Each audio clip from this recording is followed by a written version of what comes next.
Hello friends, मैं doctor Sanjeet. YouTube के माध्यम से एक हमारे पास क्वेश्चन है।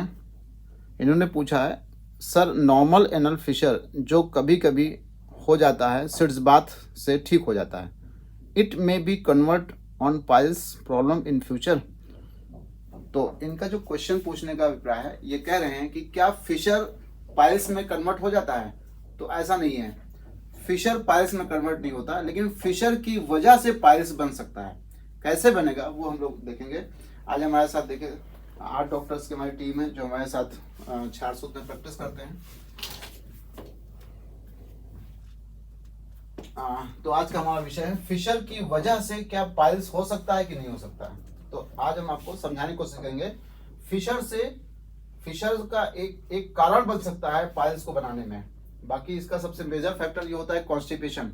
और भी बहुत सारे कारण होते हैं हमारे शरीर में पाइल्स के बनने के, लेकिन एक कारण जो फिशर से पाइल्स बनता है वो हम समझेंगे कैसे हमारे शरीर में फिशर से पाइल्स बनता है। देखो, ये हमारी एनल कैनाल है, ये क्या है हमारा रेक्टम है, और ये क्या है हमारी एनल कैनाल है।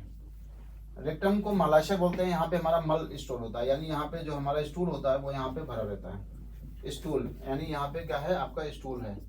अब हमारा जो स्टूल है यानी मल है, अब मल हमारे शरीर से दो तरीके से निकल सकता है, या तो बिल्कुल सॉफ्ट या तो बिल्कुल हार्ड,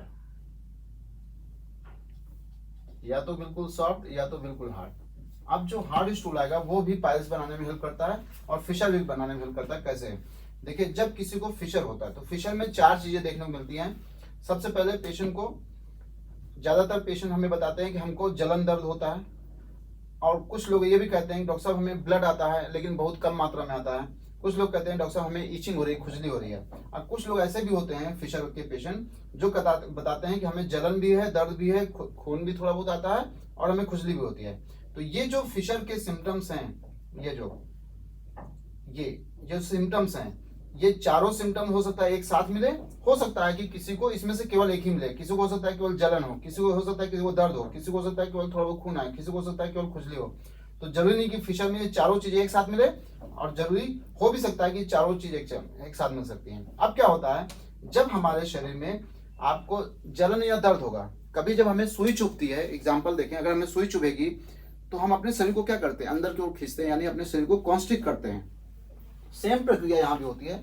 जब हम मल त्याग के लिए जाते हैं, अगर हमें फिशर है, फिशर जब हमें होता है तो जब हम मल त्याग के लिए जाते हैं, दर्द की वजह से हम अपने मलद्वार को क्या करते हैं, सिकोड़ लेते हैं। यानी गुदा मार्ग में क्या होती है, सिकुड़न पैदा करती है। सिकुड़न, अगर हम मलद्वार को सिकोड़ लेंगे तो हमारा मलद्वार क्या हो जाएगा, सकरा हो जाएगा, नैरो हो जाएगी। यानी जो ल्यूमेन, अभी मलद्वार का जो ल्यूमेन था, यानी जो गुदा मार्ग इतनी चौड़ी थी, वो अब आपके सिकुड़ की इतनी बड़ी हो गई।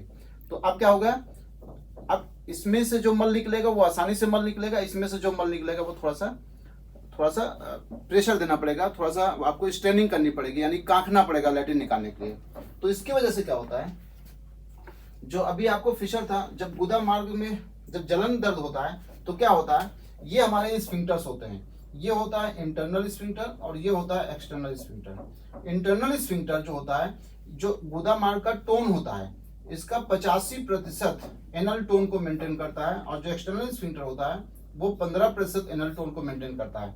यानी जो हमने मल को रोकने की जो क्षमता होती है वो because of internal external sphincter की वजह से होती है। ठीक है, और भी बहुत सारे हैं, जैसे यहाँ पे लिवेटर मसल हो गई, एनोरेक्टर रिंग हो गया, ट्यूबोरेक्टरिस मसल होती है। लेकिन अभी आप ये समझिए, जब हमको दर्द होता है, जलन होती है, तो इंटरनल स्फिंक्टर में स्पाज्म डेवलप होता है, यानी आपका गुदा मार्ग धीरे धीरे सिकुड़ने लगता है, और एक्सटर्नल भी उसको और सपोर्ट करता है।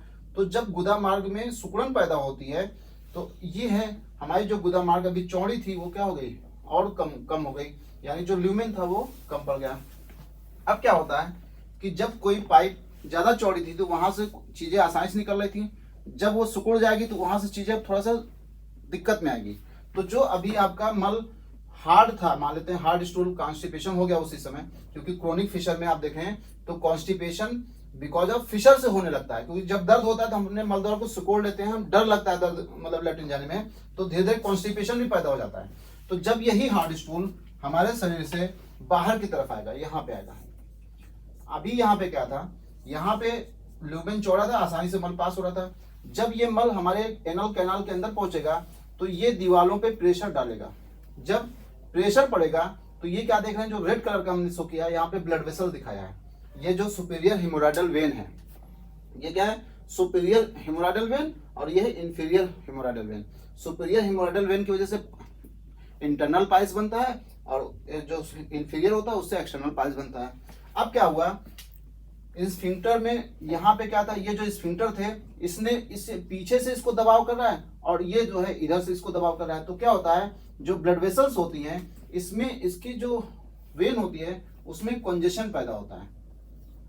कंजेशन मतलब होता है कि जैसे आपको कहीं भीड़ भाड़ के इलाके में छोड़ दिया जाए, जहाँ पे कोई आदमी नहीं था वहां आराम से ठहरिए, लेकिन अगर 100 आदमी आपको उस दिन छोड़ दिया जाए तो आपको क्या होगा, दबाव पैदा होगा। जब दबाव पैदा होगा तो जो आर्टरी होती है वो ब्लड तो लाती हैं, लेकिन वेन ब्लड को वापस नहीं ले जा पाता। जब वेन ब्लड को वापस नहीं ले जा पाएगा तो बिकॉज ऑफ कंजेशन जो हमारा हेमोराइडल वेन होती है वो क्या कर जाएंगी, वो स्वेल करने लगेंगी। क्या करेंगी, उसमें स्वेलिंग डेवलप होगी। स्वेलिंग के साथ साथ इसमें थोड़ा बहुत इंफ्लेमेशन डेवलप होगा।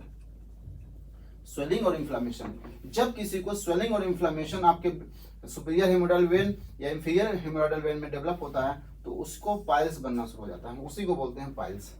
तो आप देख रहे हैं कि फिशर से पाइल्स बनना एक कारण हो सकता है। तो जब पाइल्स बनता है तो वहां पे क्या होता है, वहां पे सूजन जैसा फील होता है। सूजन वर्ड नहीं लिखा जाएगा, हम उसको बोलते हैं जो हेमोराइडल प्लक्सेस होते हैं वो डायलेट कर जाते हैं, यानी वो स्वेल कर जाते हैं। प्रोलैप्स बोलेंगे, म्यूकोजल प्रोलैप्स हो जाता है। तो जब ये ब्लड वेसल फूलने लगती हैं तो हमें इंटरनल पाइल्स बनता है, और जब ये बाहर ये डेंटेड लाइन के नीचे जो इंफीरियर रेक्टल वेन होती हैं जब ये फूलने लगती है तो हमें एक्सटर्नल हेमोराइड बनता है। इंटरनल हेमोराइड डेंटेड लाइन के ऊपर बनता है और एक्सटर्नल हेमोराइड डेंटेड लाइन के नीचे, यानी जो खूनी बवासीर होती है जिसको खूनी पाइल्स कहते हैं वो डेंटेड लाइन के ऊपर बनती है, और जो बादी बवासीर होती है जिसमें से ब्लड नहीं आता वो डेंटेड लाइन के नीचे बनती है। अब क्या होता है कि लोग कहते हैं कि पाइल्स में क्या जलन दर्द होती है, तो पाइल्स में जलन दर्द, इंटरनल पाइल्स में जलन दर्द जल्दी नहीं होती है जब तक वो उसमें कोई इन्फेक्शन हो जाए, कोई बहुत ज्यादा इन्फ्लेमेशन आया। क्यों, क्योंकि डेंटेड लाइन के ऊपर जो नर्व होती है वो ऑटोनॉमिक नर्व होती है, और ऑटोनॉमिक नर्व जो होती है ये पेन और दर्द को सेंसेट नहीं करती है, यहाँ पे सेंसेशन इसका फील नहीं होता। ठीक है, तो पाइल्स में आपको केवल एक सूजन फील होगा, एक मास लाइक स्ट्रक्चर आपकी बॉडी से बाहर आएगा। तो इंटरनल पाइल्स भी 4 प्रकार के होते हैं, ग्रेड 1, ग्रेड 2, ग्रेड 3, ग्रेड 4, या इसको हम 1st degree, 2nd degree, 3rd degree और 4th डिग्री में भी इसको डिवाइड कर देते हैं।